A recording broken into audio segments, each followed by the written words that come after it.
Welcome, everybody. I'm Tom Del Beccaro, and welcome to my Politics in Perspective. And that's my mission. That's really been my mission my whole career, is to place things in context, whether it's the moment in time or history in general, which you can see with my book, both of my books, The Divided Era and The Lessons of the American Civilization, is both to give us an understanding of why things occur, looking at the past and using that hopefully so we can make better judgments going forward. Today, we're going to talk about the state of the economy and why there needs to be an economic reset. That's the first segment. The second segment, my friend Fred Whitaker comes to talk to us about how California became a battleground state.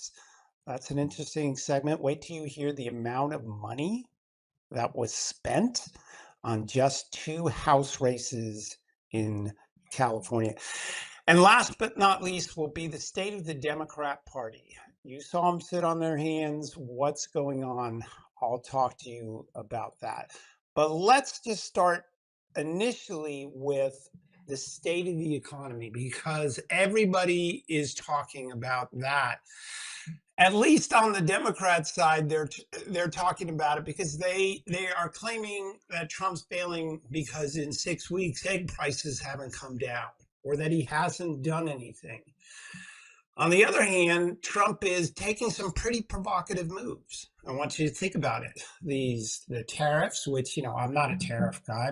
The people who helped him in 2020, Larry Kudlow, Forbes, Steve Moore, Laffer, they're not tariff guys. But what's going on, and why is he doing this sort of thing? And what lies ahead. And I want to start this segment with my friend Scott Bessent, who is now Secretary of the Treasury, and the importance of his role. Now, recently, he's been on the news a lot. And one of the interesting things Trump is doing is how much he is investing in people carrying his message. If you think of Doge, and when you're cutting funds, that can be a difficult thing. It's not Trump who's at focus of that. It's Musk. Musk is taking the hit for it, whereas Trump is going to take the success for it. Scott Bessent is out there, brilliant guy, talking about the economy. And recently he said something, he's been everywhere talking about the need to privatize the economy. What does he mean by privatize the economy? Here's what he said on CNBC on Friday. The market and the economy have become hooked. They become addicted to excessive government spending, and there's going to be a detox period. Wow, he calls it a detox period. I call it a reset of sorts. So earlier this week, I put up this tweet with regard to the economy, which dovetails to what they're talking about. So let's take a look at what I said. The Biden economy was driven by federal deficits that paid for government jobs, NGOs, and resulted in inflation. What do I mean by that? Pre-COVID, the federal government was spending $5 trillion, way too much money. But during COVID, federal spending went up to over $7 trillion, and it has settled in the high six range. And we have these $2 trillion deficits. The government hiring has driven the job market to a great degree. Government spending, whether it's on government jobs or funding our healthcare benefits, drove the economy. But because the amount of money and deficits were growing faster than the economic output, that's where inflation comes. Let's go back to the tweet, and I can go a little farther about this necessary reset. At the same time, I say that Biden piled on regulations and regulatory taxes that limited private sector growth. So here again, if the money supply is rising through these deficits, but economic growth is being restrained, that's inflation. And so now we've reached this point where Scott Bessent is talking about privatizing the economy. And let's go to a clip from Scott on this issue. Another one of the goals I think we've talked about is 3% growth. Again, I'm not saying you're going to get there right away, but that's the goal ultimately, as I understand it. We have some people now starting to say the indications about a coming recession are going up, including Torsten Slok from Apollo, somebody you know, who came out with a note today saying the probabilities of a recession are going up. Is that what your numbers show you? David, it's early. I do think that we're seeing kind of the hangover from this excess spending in the Biden 4 years, and what we are going to do now is something that I've talked about several times on your show in the past. We're going to reprivatize the economy, and as we bring down government spending and get the private sector moving again, that may not be a perfect one-to-one ratio, but I'm sure it's going to happen. President Trump said the other day, someone said, well, when does it become your economy? He said, probably 6 or 12 months out. I think I would agree with that. So what he means there is, and Trump has talked about this disruptive period where, okay, we get off the sugar high of government spending, we don't do hiring. We saw in the last jobs report that government hiring didn't first time in a long time. This is the process of getting us off deficits and onto private sector incentives by the tax cuts becoming permanent instead of avoiding a huge tax hike. By deregulating, this will allow the private sector to start leading growth again. And when the private sector leads growth substantially and not deficits, that's when inflation can come down. And let's now go to that issue of taxes, because I'm a little miffed at, I think the administration should stop saying that there's going to be a tax cut, or at least they should respond to the media on this particular issue in a very defined way. And what I mean by that is, in fact, there's the only tax cuts are going to be for tax on tips, which will go away, and tax on Social Security benefits will go away, which has always been ludicrous. People paid their whole lives into Social Security. They gave that money to the government. The government used it to pay for the budget on a yearly basis. It wasn't this lockbox that Al Gore lied about many years ago. But then when they go to give it back to people, they taxed them on it. That was totally ridiculous, never should have happened. But those are the only tax cuts.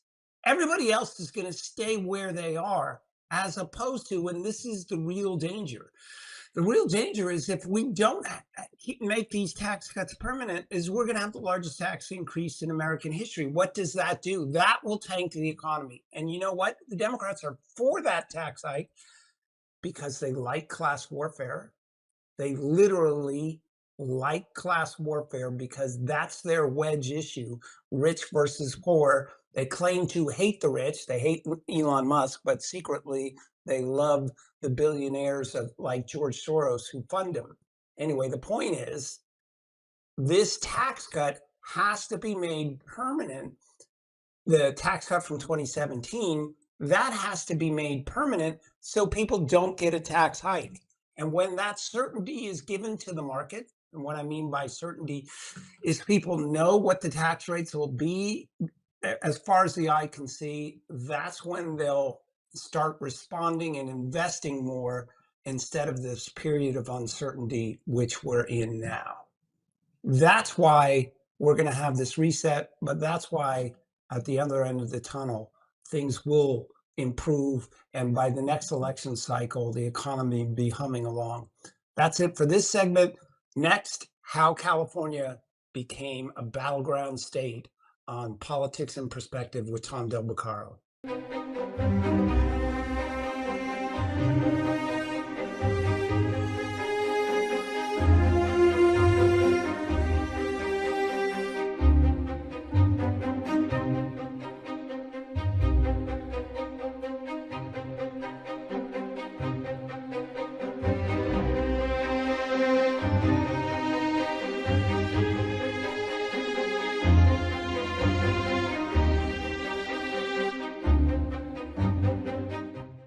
Welcome back, everybody, to my Politics in Perspective. I'm Tom Del Beccaro. As many of you know, I was chairman of the California Republican Party, and so I have a particular interest in California.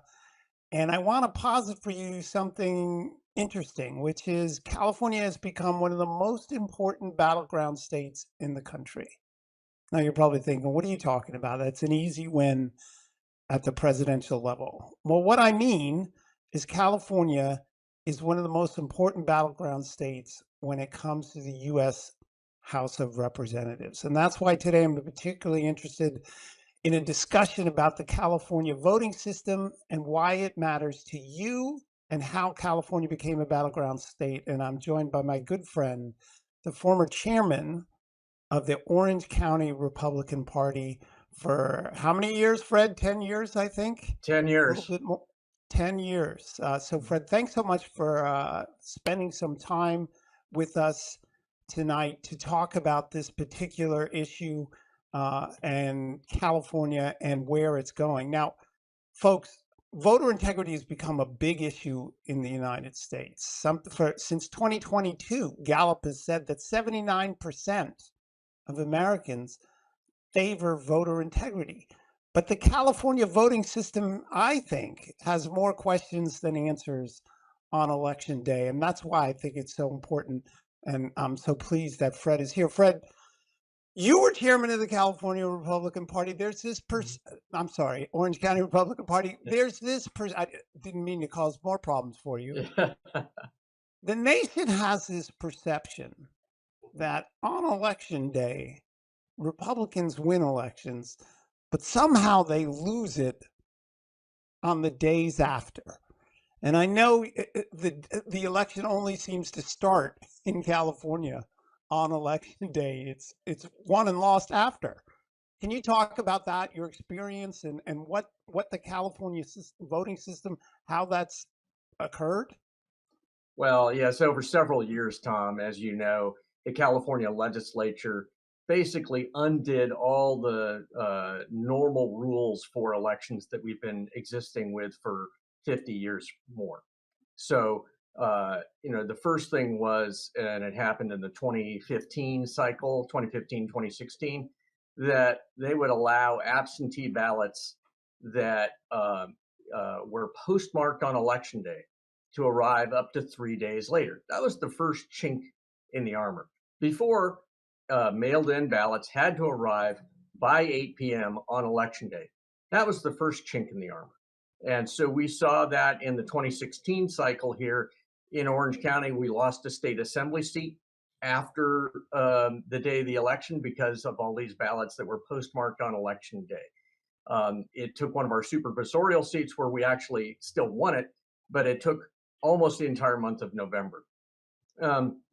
You go on to California's rules that then said, we're going to mail a ballot to everyone, even if they did not request it. And that started in the 2018 cycle. And so what happens when you mail somebody a ballot? You have to, and this is the great irony of the folks in the California legislature who think voter ID is somehow, oppressive or racist. They even have this thing about voter integrity, right? Because you have to actually verify the signature on the outside of the ballot is the person who's on the registration card and to do that, guess what? That takes time. So when all of these ballots arrive after election day, and then, one of the things we saw in the 2018 cycle, it went from 3 days after election day to 5 days after election day that they could arrive. Well, then by the 2020 cycle, and we're in the pandemic, they said it could arrive up to 14 days. Now that's been ratcheted now back to 7 days after the election. But then they then changed the law again and said, well, you registrars of voters in the counties, even if you're really efficient and get everything counted, people have to have the ability to cure their ballot. If you think their signature is invalid, well, we're going to give them a little more time. So you can go out and ask them to cure their signature to make it match. And not only that, but you can't certify early. We are not going to allow you, the county, to certify until the 30th day after the election to allow these voters. And really what it is, it means that our staff, our volunteers, the other side's staff, the other side's volunteers are all getting the lists of signatures that didn't match every single day. And we're scrambling around after the election, trying to find these voters, trying to get them to sign an affidavit that it's theirs. And lo and behold, often the signature doesn't match a second time. And then you go back out, and you try to cure it again. And when you think about it, most people now are unfortunately registering to vote with their driver's license. And if you think about how you sign your signature on a credit card pin pad at a restaurant or at the supermarket, that's what your signature looks like at the DMV when you've registered to vote. Now, when you take a pen on the back of an envelope and you sign your name, that looks vastly different than when you've taken your finger on the pin pad. And guess what? Of course, they don't match. So you have all of these ballots that arrive late. And then they sit there for 30 days as people try to figure out if the signature's truly the correct one. And why is this? Because we're trying to see that it's really the voter or not. And of course, now there's all these rules about, oh, if there's one curve that's right, you got to give it to the voter. This would be so simple, Tom, if we just had voter identification. And unless you have an excuse to be an absentee, you have to vote in person. You show your ID, you get your ballot, you mark it, it goes through the Scantron, and boom. You know, when Britain and France can have their elections in one day, and we know that night who wins. When, you do that in Florida, half the size of Argentina. Argentina, right. One day, hours. Yeah. What is it? 6 or 7 hours, 45 million people. Yeah, right. And So- that's the thing. Yeah. So what you're describing is what I was talking about in the lead-in. Election day is only the beginning for you, and Correct. people need to understand how much people power that takes. Because a lot of people get it. I remember back in the day, in the olden days, 14 years ago, right? This was just starting to get intense, right? And you had to have money set aside. But volunteers get tired. They go a whole cycle, but then they got to go on. And the amount of money, and that's what I want to talk to you next about. The amount of money. Americans need to understand, watching this show, how important California has become. And it has the most House seats, right? Yes. But it's not just that, because the fact is that Orange County now has become the center of a big universe. You told me some shocking numbers, and you're the one who has had to deal with this for years. The Michelle Steele race. She was the Republican first Korean American ever elected. Right. And she won a couple, 3 times. But I'll let you give the number of how much money the Democrats spent on her and then Scott Baugh. Well, yeah. So those 2 races were incredibly expensive. Michelle Steele's race was the most expensive in U.S. history. By the time you add up what both sides spent, roughly $48 million for one 2-year House seat.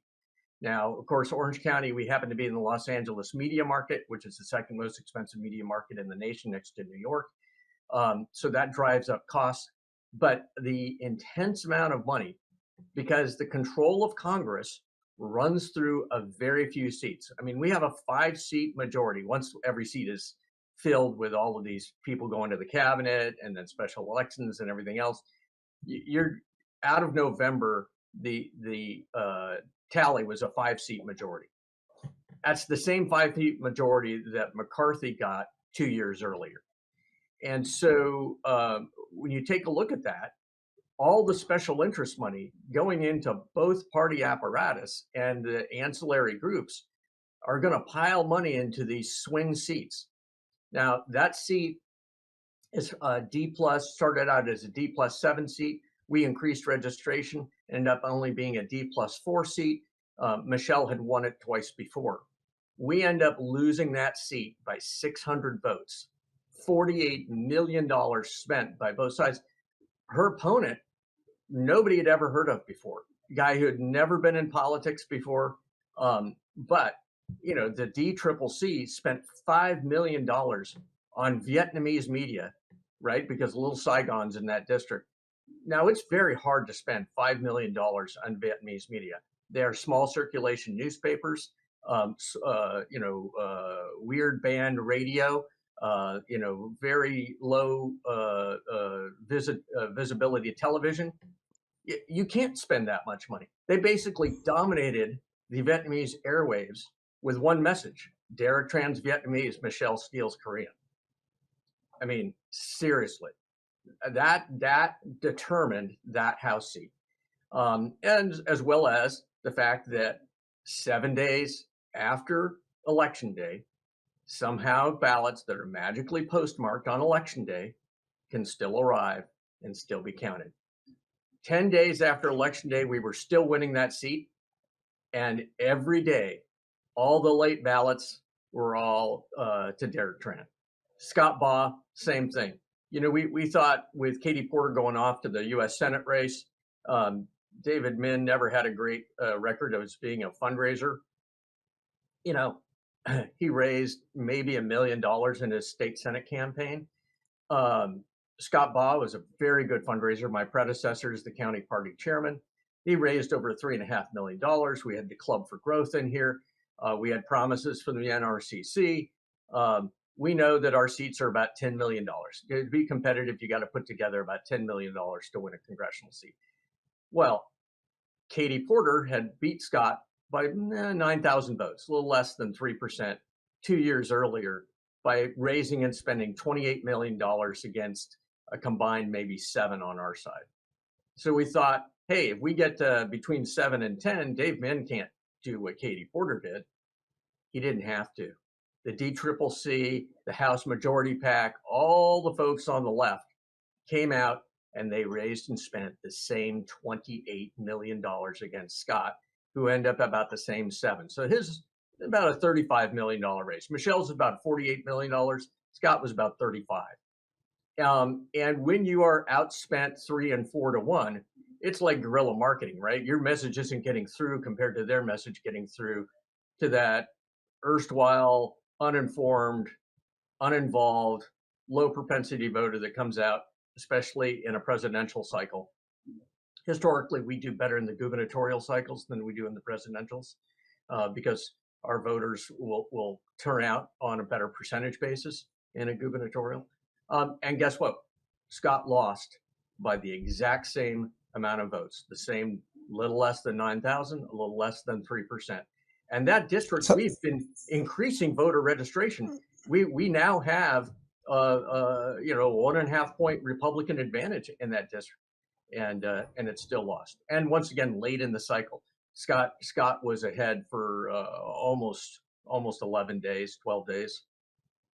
So you're talking $80 million for 2 seats. I want to point out to people that in January of 2000, Bush 43 had put together $100 million and scared everyone out of that presidential race effectively, except for McCain. But that was thought to be insane, $100 million for the presidency that he raised. And now you're talking $80 million for just 2 seats. And 2 congressionals, so, yeah, and how much are you able to estimate how much of that money came from outside of California? The majority of it? Yeah, 80% plus of it came from outside of California. 90% plus came from outside Orange County. So that points out what I mean here about the importance of California. Because as you know, there's a lot of donors who write off California and putting money into the foundation, the grassroots, and because they think what's only in play is states like Pennsylvania and the rest. But as we've learned in these last 6 years, holding the House or not is immensely important, right? And so California am I not right? California is an important battleground state at this point.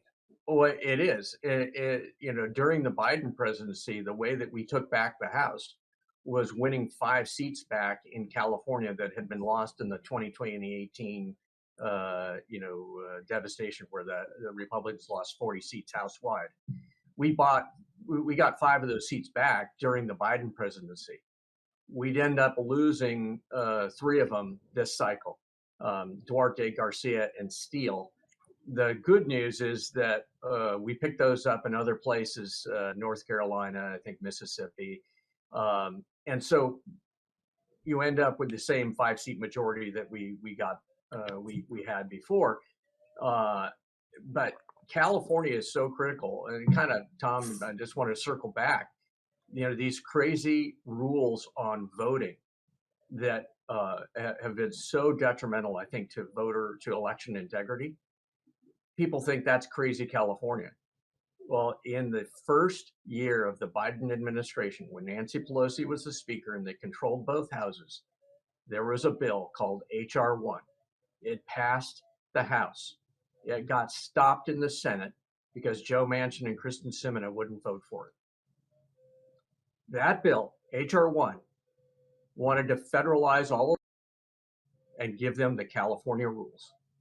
And it basically was all the same stuff, basically taking pandemic emergency rules and California style, no voter ID, get your mail-in ballot. It can arrive days and days and days after the election. Everybody gets a ballot. That was all in H.R. 1, and it got stopped by 2 votes in the U.S. Senate. So that's how important California is. You get a swing, and that's what's going to happen nationwide. Fred, I want to talk about 2 quotes 2 things you said to me, so people understand what's going on. You once said to me, the voting system and the election management system are not connected, and that sort of blew my mind. Tell us about that. Well, so people vote by going to a polling place, getting a paper ballot, marking their ballot, goes through a Scantron machine, or they're voting by putting their ballot into an envelope, signing it, putting it in the mail, or putting it into a drop box, and it goes back to the registrar of voters. That's the voting system. It's actually pretty simple. It's actually the same as it's been for 50 years. Maybe a little more risky because everybody's getting a mail-in ballot, but the Republican Party, we used to be the kings of absentee ballot drills, right? Getting people to sign up absentee so we can get their ballot in early and I could go focus on other voters. That's the voting system. The voting management system is everything that goes on at the registrar of voters behind the scenes, right? So they have these systems where they're trying to interconnect with the state and the county to actually see if that person was registered someplace else. They have people who are registered to vote who haven't voted in 4 elections or are on the national database of having moved. And guess what? They're never taken off the rolls. So the management system, and then this whole thing that we talked about election the verification of signatures, people's ballots coming in afterwards, that's all management of a typical process, and that management is terrible, right? So you have hundreds and hundreds, at least in Orange County, and LA County is even bigger, of normal county workers plus temps working for 2 months, really the whole month before the election and the whole month after the election, opening ballots, verifying signatures. It is absolutely terribly inefficient. And then they have to do these 1% hand audits. We've been using Scantron machines to count votes since the 1950s. I don't think people realize that. Yeah. When you told me that, I that's like also blew my mind. Well, think about it. You take a multiple choice test in school, even going back to my high school days. I was going to say some I odd years wasn't in ago. school in the 50s, Fred. What are you trying No, to tell me? no. I was in high school in the 80s, right? In the early 80s, so 45 years ago, right? So we had multiple choice tests. They went through a Scantron machine. You could tell who the winner is. I do not mind machine counting.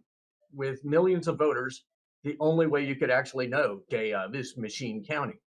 You want to make sure that there's a paper ballot. What's going on and why it is so difficult to actually get results out of California on a timely basis, unlike Florida, unlike other countries like Britain and France, is that they are not actually encouraging people to vote in person. All the in-person votes that happened at vote centers before the election or on election day, they get counted by election night. They're all in. It is this mass of ballots that are in paper envelopes where they have no way to verify that's really the voter other than this signature kabuki dance, right? Yeah, and the, our listeners should know France doesn't have voting Yeah, by mail. Most of Europe doesn't. right. Almost nobody does of any particular size. I have two women in my law office, one who continues to get 5 ballots in her name, Mhm. notwithstanding, and she gets 2 other people. And another one, the same particular thing. She gets 4, no matter how many times she tells them that. And Yeah. that, when you watch a crime show, they always talk about opportunity and motive. Well, the Mhm. motive is the desire to win, but those extra ballots become the Opportunity. opportunity. So let's switch to voter ID. I started at the top of this segment. I talked about the fact since really the 2020 voter ID shot up on the charts. In 2022, Gallup, which is no right-wing organization, saying 79% of Americans want voter ID. That brings us to California. And as you know, Carl DeMaio is pushing Mhm. a one at this time. Is that is that a panacea in your mind? And is it possible that something like that could happen in California? I think it will solve 70 to 80% of our problems with voter identification because voter ID is not situated for mass mail in ballots. It is situated for coming to a polling place and voting. And that will solve a lot of the timeliness. It will solve a lot of and frankly, we have some conspiracy stuff going on our side. There's some definitely some fraud going on their side. It solves all of that because it creates trust in the system. I've got an identification. I show it just like I have to show to get in any government building. I get my ballot and I vote it. So this will solve a lot. Whether we can get it in California or not, I don't know. You know from having led these efforts before, an initiative to get the mass amount of signatures you need to be on the ballot in California, it's at least $5 million that has to be raised. A lot of the business interests who will come out and oppose tax increases, or they'll come out and support an anti-crime initiative, don't have the same economic interest in supporting a voter ID initiative. And so raising that kind of money, and then once you actually put that initiative in, you only have a limited amount of time to get those signatures. And so whether we can do it or not, I'm not convinced yet. But so kind of getting to my argument before, and this may shock some people. I believe in federalism. I've had many debates at Republican National Lawyers panels with Harmeet Dillon. I believe that while we have this golden moment of controlling all 3 branches of the federal government, we need to have our own version of HR 1. The federal government's already inserted itself into elections saying how you can raise money, allocate money, what has to happen when a federal officer is on the ballot. That's House, Senate, or President. And I think you can say when there is a federal office on the ballot, you states must have in-person voting, must have voter ID, absentees only if there's a legitimate excuse. And if you do that, you don't have to go try to raise $5 million and get millions of signatures here in California. You take the red state reforms that happened in Georgia, Wisconsin, and other places, and you make it nationally, and it fixes a lot of the problems in our system. Yeah, I don't know. 15 years ago, I said that that you can't. We're reaching a point where you can't just do things at the state level, and you see that with the circuit court judge rulings that some small guy, as just Alito said, in the middle of nowhere changes everything. All right, we're almost to the end, but there's no chance I'm letting you get away without telling me your thoughts on. I'm not even sure what version of Gavin Newsom this is. Is it 2.0, 3.0? 106.0. He took a lot of grief this week for talking about simply saying it's unfair. He didn't agree to take it off, meaning that take men out of women's sports. Is he running for president? What do you think his shot is at this point? He has no shot, but yes, he's running for president. He's the ultimate narcissist. It's the ultimate of Hollywood, infecting politics. He thinks he can be all that for the Democratic Party.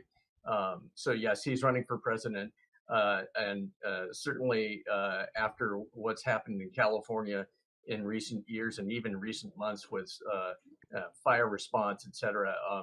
And our incredible budget deficit. He can have all the podcasts he wants, and he still won't win.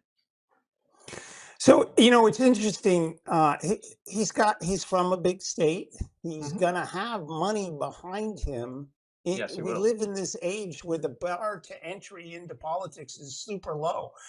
People don't realize Pete Buttigieg, his last election before running for president, he had 8,600 votes. 8,600. Yeah. So getting I was on the Orange City. Money. Yeah, I was on the Orange City Council. I got more votes than Pete Buttigieg did. Orange is actually larger than South Bend, Indiana. I guess any of us who've been on the Orange City Council could go run for president. Yeah, absolutely. So, all right. So all these Democrats in the race, maybe 20 of them will run because all you have to do is, catch a viral moment. Yeah. He only has to win 10, 15, 20%. You think he's got no shot? Or look, I'm happy you're saying this. Don't get me wrong. He's the next Kamala Harris. She had lots of money and was telegenic and couldn't actually get there. Because the problem is that you have to be so progressive left to win in the Democratic Party in California, and he's governed progressive left. That you then have to try and tax somewhat back to the center nationally. Kamala couldn't do it, right? She couldn't do it, and she was caught on all of her own contradictions in her own party primary. And the same thing will happen to him, and he'll get killed by the Democrat Party orthodoxy. All right, Fred, thanks so much. We got to cut it here. I could talk to you all day about this, but thanks for letting America know how important California is and how important voting systems is. Thanks so much for coming on. And we'll be right back on Politics and Perspective with Tom Del Beccaro.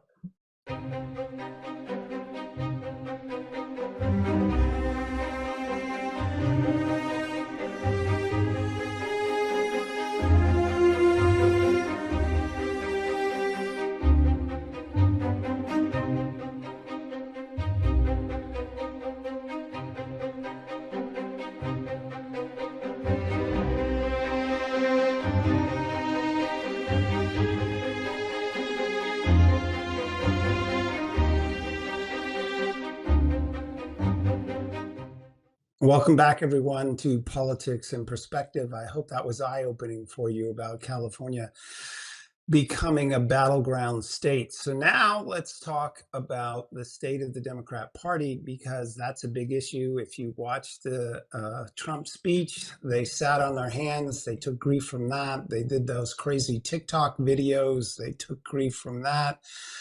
So where are they? Why are they having these troubles? Well, keep in mind that it's not unusual for any party that loses a presidential election to go into this difficult period.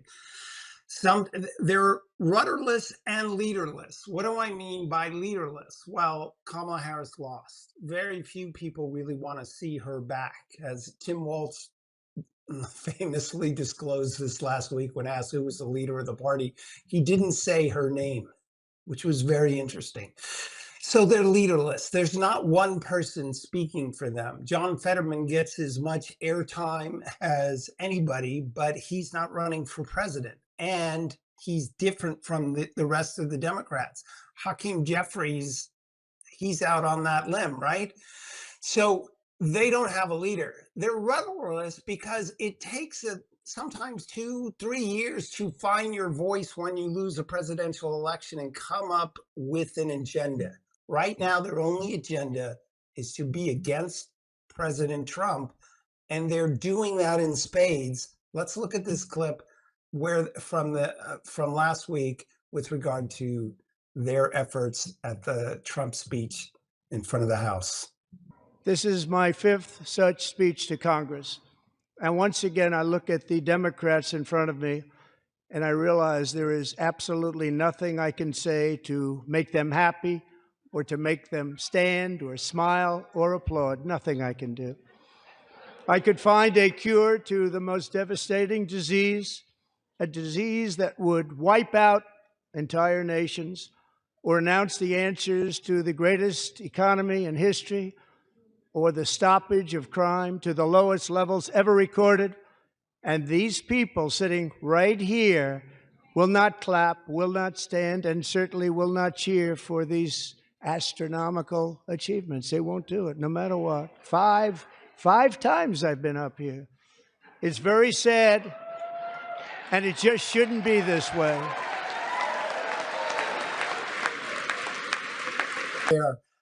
My point in bringing this video is the Democrats are infected with the socialist virus. Their party is socialist to a great degree. They are government centric. And once that bug gets within a party, like the Labour Party in England, it doesn't let go. And to become a leader in that, you have to go ever farther left. The last socialist never has a chance. We used to think Bill Clinton was liberal, but he'd be conservative now. We used to think Obama was very liberal. He would be a conservative or a moderate in their party now. They just can't give it up. And that's why I want to show this meme. What are they doing? This is the meme of the hill that they're going to die on, which came out this week. And take a look at the issues to which they're holding on to, right? They still talk about defending illegal immigration or sanctuary cities, right? These are the issues that they talk about and still live with, and won't give up any of those particular issues. Why is that? Because what happens when the Democrats lose an election is that their moderates are the candidates in the House that lose. Who stays? Their most liberal, their most protected seats stay. So when you were watching the confirmation hearings, what you saw was their old guard, who are very committed liberals. So you heard, the senator from Hawaii, or Tammy Duckworth from Illinois, all of these, and their questioning. These are old guard liberals. They're still in power. Their seats are protected. They're not going anywhere. And so they they still have these beliefs and they drown out the Fettermans of the world. Imagine if the whole Democrat Party was full of Fettermans, how different it would be. Last December, I wrote a piece in Fox about why the Democrats are going to have a hard time this time coming back. And it is this issue of socialism in their party, the old guard, and the fact that they are government centric. Their only program is a government program. They don't know about tax cuts for individuals. They don't know about small businesses. What they know about is programs that give money away and create government dependence. That's their whole gig. And it has been that way for years.